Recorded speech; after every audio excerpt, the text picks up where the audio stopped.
3 secondes dans ta tête. Et tu Je fais signe. Bonjour à toutes et à tous, nous sommes le lundi 19 octobre, il est 6h du matin, bienvenue pour notre nouvelle édition du Flash Info. Et on commence par ce fait divers sordide puisque dans les Alpes-Maritimes, les policiers de Grasse ont découvert un sexagénaire dans sa chambre.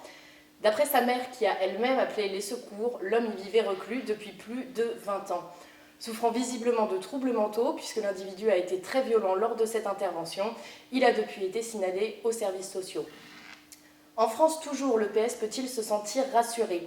Le référendum organisé sur l'unité de la gauche au régional a rassemblé plus de 250 000 votants.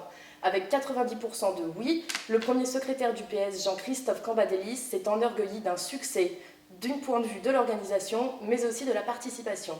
C'est un top, pas un flop, a-t-il résumé. Rappelons que les votants avaient 3 jours pour répondre à cette question.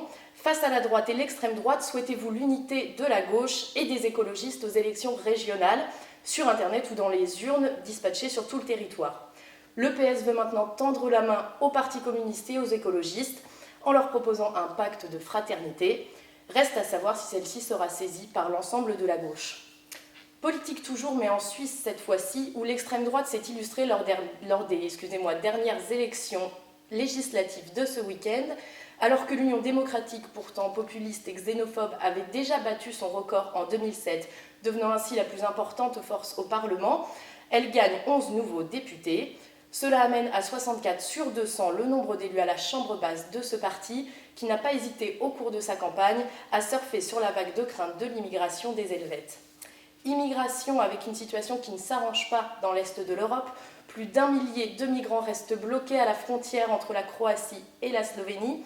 Un train de 1800 migrants s'est présenté dans la nuit au poste frontière, mais seulement 150 personnes, jugées les plus vulnérables, ont pu passer en Slovénie. Les autorités craignent en réalité d'être débordées par les événements.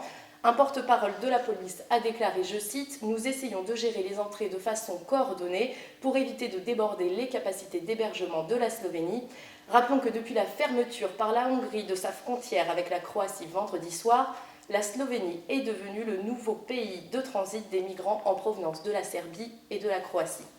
Sport, avec cette belle victoire française en Bulgarie, les volleyeurs gagnent leur lettre de noblesse et remportent pour la première fois le championnat européen. Les Bleus s'imposent 3-7-0 face à la Bulgarie au terme de 5 balles de match. Une deuxième médaille d'or donc, après celle de la Ligue mondiale obtenue au mois de juillet à Rio. Si ce palmarès est inédit pour une équipe de France dans ce sport, elle n'en reste pas moins une étape pour l'entraîneur Laurent Tilly, qui espère bien emmener ses joueurs jusqu'aux Jeux Olympiques de Rio. Météo pour finir, avec une France coupée en deux, de la grisaille au nord de la Loire et des éclaircies sur le reste du pays. Comptez même quelques averses sur les côtes de la Manche. En ce qui concerne les températures de ce lundi, les records de froid pour un mois d'octobre restent de mise. Après quelques gelées matinales de la Franche-Comté à la Lorraine, comptez entre 1 et 7 au nord d'une ligne Bordeaux-Strasbourg et entre 6 et 14 au sud.